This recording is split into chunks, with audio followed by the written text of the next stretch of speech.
Hello, my name is Matthew, and I just read The Disappearance of Lady Frances Carfax by Sir Arthur Conan Doyle. And this is a part of my read along series and book club with Steve Donahue. We're reading murder mysteries in the month of March, and we're reading all of the Sherlock Holmes short stories.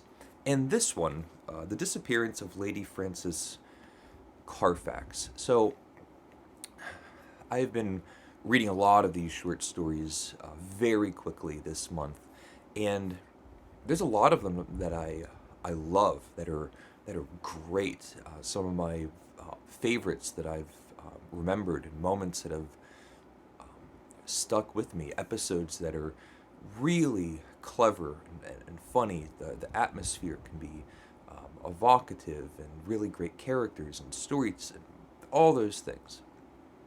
They're not all great. Some are better than others. And as I've been reading through them, I have the mindset of um, maybe reading one that I didn't especially love and thinking, well, this one was unsuccessful or um, felt weak or um, maybe a little disappointing in how it wrapped up, things like that. This one, The Disappearance of Lady Frances Carfax, so far has been the worst. I find it to be objectively bad, many, many ways. And I actually read it three times. Some of these stories can be um, involved and intricate. There's a whole story that's going on, and you have to pay close attention to and follow details. And when you get those moments of satisfaction, um, it's important that you're recalling all the events and little moments that have happened and things like that. This one was convoluted, and there are many reasons why. After the third reading, I started um, getting my wits about me and realizing, well, this one wasn't something that I was missing or miss some detail.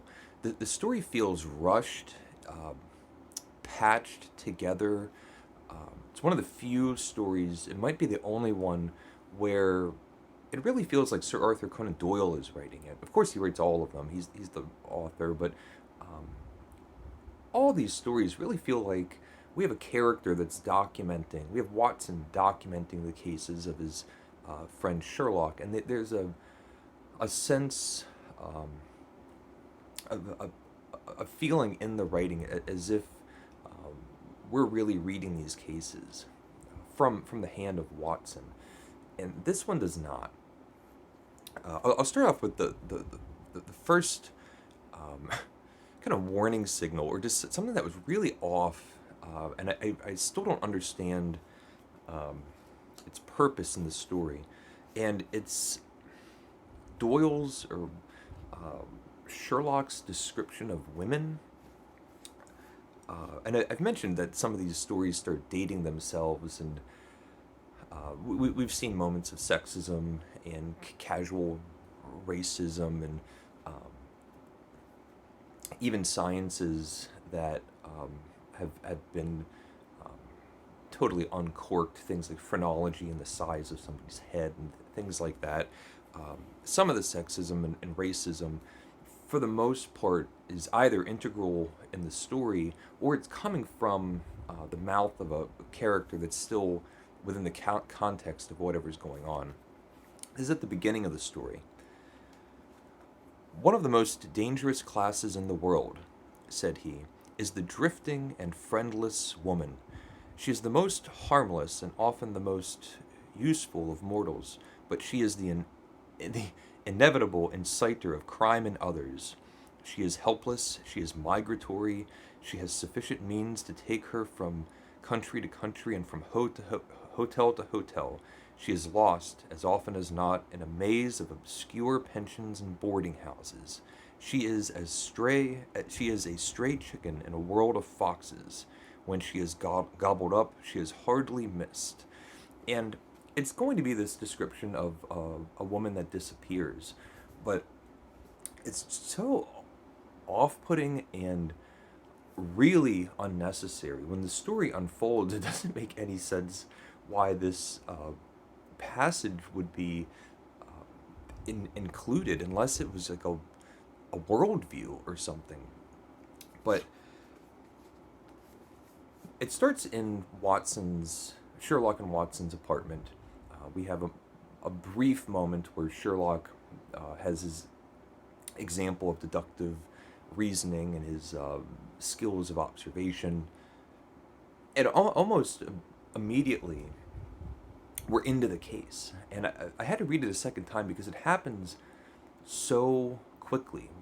Sherlock sends Watson somewhere in France, to a hotel in France, to look for this Lady Carfax who has disappeared.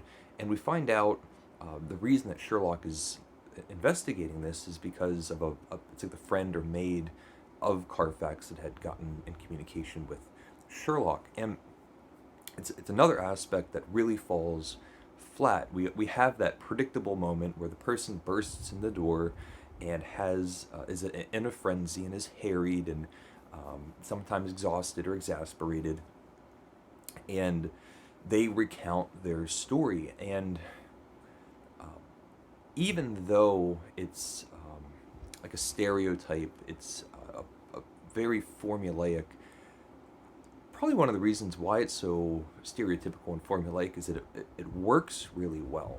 You immediately get an emotional investment in whatever mysterious, insane, absurd thing is going on in this person's life that they have to tell Sherlock. And in this one, all of that is in the background. And so very quickly, I start having this feeling of, why are they there? Why do they care? Why do I care about the disappearance of this woman and the people in the hotel and the maid and all of these characters that come up? There's no emotional investment, and the characters feel more forgettable because of that, and makes it feel more confusing and convoluted. Um, Another aspect that goes in hand with that, as far as having an emotional detachment with the characters, is that the characters are so poorly drawn, remarkably so. Um, Reading these stories, it's become quite apparent how well Sir Arthur Conan Doyle can drum up a huge variety of lively, lived-in characters that feel real, feel like they live in a world of their own, and it can be from Sherlock and Watson dressing someone down and looking at all the details of their clothes. It can be from just a line of dialogue or a piece of description of how they're behaving, or how they're set into the setting. So many of these short stories, the environment is so evocative and present in the story. If it's a stormy, foggy day in London, or if it's a cold, snowy countryside, or wherever it is, it always feels like the setting is a really important part of the story that's drawn incredibly well with lively characters. And this one, we're off in France with a whole cast of characters that nearly have no unique description about them, or any liveliness, or any feeling that they're living in their own little world. And there's absolutely no description of any part of France, or where they are, or why it's distinctive or important. And nearly to the point where you start questioning why they're in France at all. It doesn't make any sense in the story, because it's not described. aside from getting out of the country, Sherlock mentions that he can't leave the country. Other than that, there's no description of France, other than a few French phrases or names that pop up. Watson is there, and we've seen this treatment before where Sherlock sends Watson off, and Watson is investigating. He's at a hotel, he goes somewhere else, he's meeting people. The one character that is at least slightly drawn with a little bit more descriptiveness is a big, burly, hulking guy that is described as a savage. And so Watson's chasing around and has an encounter with this big savage, has an altercation. Someone in disguise, or Sherlock's in disguise, and he stops the altercation to find out that Sherlock is in France. And Watson has been doing his own investigation. Sherlock says that he's been doing a terrible job. Watson couldn't have done a worse job. Didn't get any information, caused alarm everywhere that he went, and Watson is bitter over it. That might be the best, the only moment that it is. It's probably my favorite moment of the short story, just because there's a human interaction between Sherlock and Watson in a way that there even wasn't at the beginning, when we often get that little bit of chemistry between the two of them. They all go back to England. So that's what they've done. That's what they did in France. They're looking for a woman that's disappeared. She might be dead. There's a person after her. It turns out he's actually in love with her, and he's this sailor, and there's other people that come up that are someone that's from South America or Australia. Again, some Australian. And that she's been kidnapped, and she's in England, and they need to find her. And it's like Dr. Schlesinger or something. It's all very convoluted. Sherlock goes off, practically breaks in. He breaks into the Schlesinger's house, puts his foot in the door. They're trying to throw him out. It's a man and woman, husband and wife. They saw a coffin go into the house, and they think, okay, so maybe the Carfax woman has been killed, and they're putting her in the coffin. They don't know why, and they open up the coffin, and it's another woman. It's a kind of like a infirm old woman that died of old age. And now Dr. Schlesinger is saying to Sherlock, aha, now you didn't solve the case. Look at this big misstep from the great Sherlock Holmes. The Scotland Yard is there. They have to escort Sherlock out. They're not going to arrest him. And we have a night that goes by. Dawns on Sherlock what's going on. The funeral's the next day in the morning. They rush over there, and with great excitement and frenzy, they crack open the coffin and find two bodies. And Mrs. Carfax had been chloroformed, and so with great effort she's revived and alive. And this was this brilliant criminal plan. They had kidnapped this woman to get her jewels, and they found an old dying woman that they brought in to be a maid with this criminal couple, with the express purpose of letting her die of old age, have all the government slips and medical records showing that it's a normal, usual, legal death and funeral, and then they're going to put the body in the coffin. They're not murderers, and so they couldn't have a violent means of killing her. So they put her in alive, and they're going to bury her alive with another dead woman. They crack open the coffin, they crack open the case, everything is solved. Now, there was that little sexist passage at the beginning, a very strange, convoluted time in France, and Watson's there investigating, and we have this villainous character that's sort of a red herring. We're back in England. We have that Sherlockian moment. We have the criminal that has a fantastical, outrageous plot to get away with a crime. And the story does feel hasty. It does feel patched together and sloppily done. And what I think is, maybe it was just written in a rush. I don't know. But it seems to me there was a premise.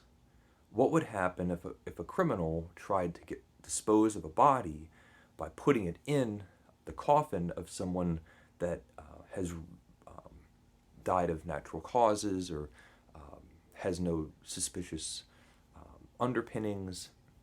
So you hide the criminal body in with the legal body. And like these stories where someone dies in an empty, locked room where no one can get in, or someone dies on horseback, or in the middle of a long field where there's only one single set of track marks. You can tell that someone was whacked on the head, but there's no other track marks. It's an impossible situation. That sort of thing. The fact that so it seems to me like this was a premise, very patched, a premise that was patched around to just cobble together some story. And so it didn't feel complete or whole. And it was nearly just missing everything that I kind of expect from these short stories. No great characters, no interesting story that I'm following along, no real payoff, because the woman that's saved at the end, we never even meet. We don't know anything about her other than that horrible description of what kind of woman she is. Like a stray chicken that's going to get gobbled up by a fox. The guy that was chasing her, we're told that he wasn't really a great guy, and that she had rebuked him and said, I don't want anything to do with you. And now he's just kind of chasing her around, and he's going to be there when she wakes up again. So that's not very satisfying either. So a rare, real misstep where there are just nearly every aspect of the short story, the characters, including Sherlock and Watson, but all of the particular characters in this story are poorly drawn. The actual convoluted plot is just a mess. The premise is great, just extremely poorly executed. Hiding a body in a coffin that's going to get buried, and no one would think anything about it because it's someone that died of natural causes. That's a great premise. All the other stuff around it, all of it was just terrible. So, yeah, rare misstep. The Disappearance of Lady Frances Carfax. Let me know if you've read it. Let me know if you disagree. If if you love it or something like that. Thank you for watching. Please leave a comment if you would like, and take care.